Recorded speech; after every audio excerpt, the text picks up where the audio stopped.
আসসালামু আলাইকুম ওয়া রাহমাতুল্লাহি ওয়া বারাকাতুহু ওয়া মাগফিরাতুহু। আমার প্রিয় মুসলমান ভাই বোনেরা, আপনাদের সামনে আমি এখন আল্লাহ রাব্বুল আলামিনের পবিত্র কালামে মাজিদ হইতে সূরা ৩ তেলাওয়াত করব ইনশাআল্লাহ। আল্লাহ যদি তৌফিক দান করে তাহলে আমরা কিছু কথাবার্তা বলবো। শুরু হচ্ছে আল্লাহ পাকের কালামে মাজিদ থেকে সূরা ৩ তেলাওয়াত ইনশাআল্লাহ। أعوذ بالله من الشيطان الرجيم.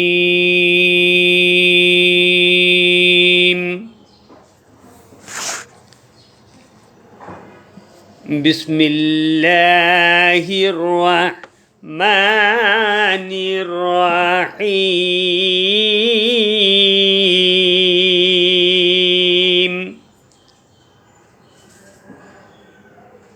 والتين والزيتون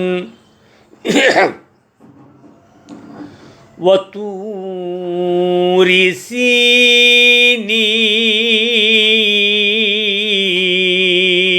سينين وهذا البلد الأمين.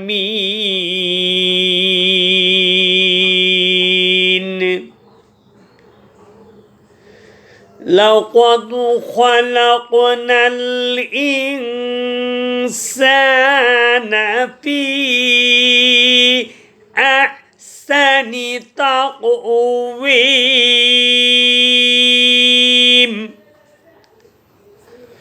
ثم رددناه أسفل سافلين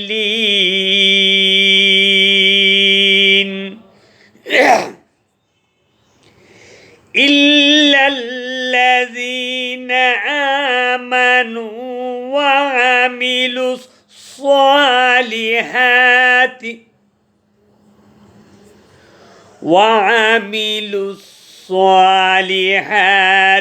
فلهم أجر غير ممنون.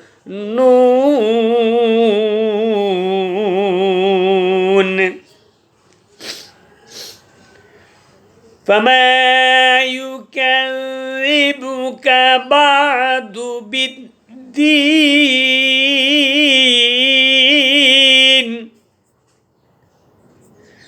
أليس الله بأحكم الحاكمين. صدق الله المولانا العظيم وصدق رسوله النبي الكريم ونحن على ذلك من الشاهدين ومن الشاكرين. اللهم صل وسلم وبارك عليه. আমি এখন সূরা ৩ আমরা পড়তে পারি ঠিকই, কিন্তু সবাই তো আর বুঝি না এর মধ্যে কী আছে। সূরা ৩ নিয়ে কিছু কথাবার্তা বলবো। সর্বপ্রথম আমরা আউযুবিল্লাহ পড়ি। আউযুবিল্লাহি মিনাশ শাইতানির রাজিম।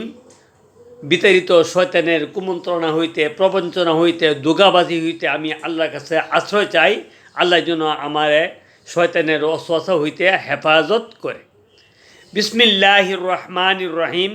আমি ওই প্রভুর নামে আরম্ভ করছি যিনি অত্যন্ত দয়ালু এবং মেহেরবান। এখানে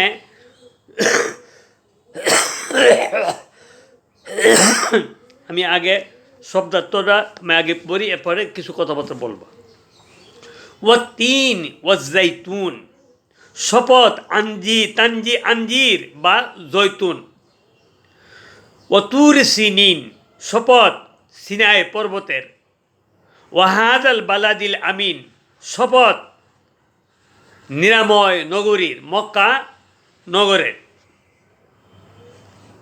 তাইলে আল্লাহ রাব্বুল আলামিন এখানে ৩ মানে জাইতুন, আঞ্জির বা জৈতুন, এইটা দুইটা ফল। ওয়াতুর সিনিনা, সিনাই পর্বত, এই পর্বতের কসম, ওয়াহাদাল বালাদিল আমিন, মক্কা নগরীর কসম খাইয়াছিরা মানুষকে বিশ্বাস করার জন্য, বিশ্বাস দেবার জন্য আল্লাহ রাব্বুল আলামিন এখানে কসম খাইছে। যেহেতু আগেকার দিনের লোকেরা যদি এর মক্কার কসম খাইতো বা অন্য কসম খাইতো, তখন তারা একটা কথাকে বিশ্বাস করতো। তো মানুষ যে এত সুন্দর করে বানাইছে, এই কথাটা মানুষের কাছে, তাদের কাছে অবিশ্বাস হইতে পারে। এই জন্য আল্লাহ রাব্বুল আলামিন এখানে 4টা জিনিসের কসম খাইছে। লাকাদ খালাকনাল ইনসানা ফি আহসানি তাকবীম, আমি নিশ্চয় আমি মানুষকে সৃষ্টি করছি অত্যন্ত সুন্দরতম গঠন দিয়ে। সুম্মা রাদাদনাহু আসফালা সাফিলিন, আবার এই মানুষকে আমি অত্যন্ত নিচের থেকে নিচে ফেলে দিয়েছি। কারণ আছে, মানুষ যখন আল্লাহর এবার দাসত্ব করে, গোলামি করে, যেমন ইল্লাল্লাযীনা আমানু, লাকাদ খালাকনাল ইনসানা ফি আহসানি তাকবীম, মানুষকে আমি অত্যন্ত সুন্দরতম করে বানাইছি। সুম্মা রাদাদনাহু আসফালা সাফিলিন, আর এই মানুষই যখন আবার আল্লাহর হুকুমগুলি মানে না, অন্য পথে চলে, আল্লাহকে কোরআন মানে না, ইসলাম ধর্ম গ্রহণ করে না, তখন এই মানুষই আবার একদম অনেক ক্ষতিগ্রস্ত এবং অপদস্থ, তাদের লাঞ্ছিত এইসব মানুষ, তারা একবারে নিম্ন শ্রেণীতে গিয়া পৌঁছে। আল্লাহর এবাদত বন্দিগি যার কাছে নাই, ইমান যার কাছে নাই, সে তার চেয়ে একটা কুকুর, একটা শৃগাল, 4 পায়া জন্তু ও ভালো। তো এটা কইছে ইল্লাল্লাযীনা আমানু ওয়া আমিলুস সালিহাতি, ওই মানুষের মধ্যে ওই সমস্ত মানুষরাই কামিয়াবি হবে, সফলতা অর্জন করবে, যেই মানুষেরা ইমান আনার পরে এবারে নেক আমল করছে, সে আমল সালেহা করছে, নেক আমল করছে, তারা কামিয়াবি হবে। ফালাহুম আজরুন গায়রু মামনুন, তাদের জন্য আল্লাহর তরফ থেকে রয়েছে অনন্তহীন সওয়াব, নেক যাজা। ফামা ইউকাযযিবুকা বাদু বিদ্দিন, এরপর কোনো বস্তু তোমাদেরকে কিয়ামত সম্পর্কে অবিশ্বাস করে, এবং আল্লাহ পাকই কি সকল বিচারকদের শ্রেষ্ঠ বিচারক নন কি? আমি এখানে প্রশ্ন করছে, আল্লাহ রাব্বুল আলামিনের সব যত বিচারক আছে, সমস্ত বিচারক আছে অতি উত্তম বিচারক। আল্লাহ আমাদের সবাইকে এইগুলি মেনে চলার তৌফিক দান করুক।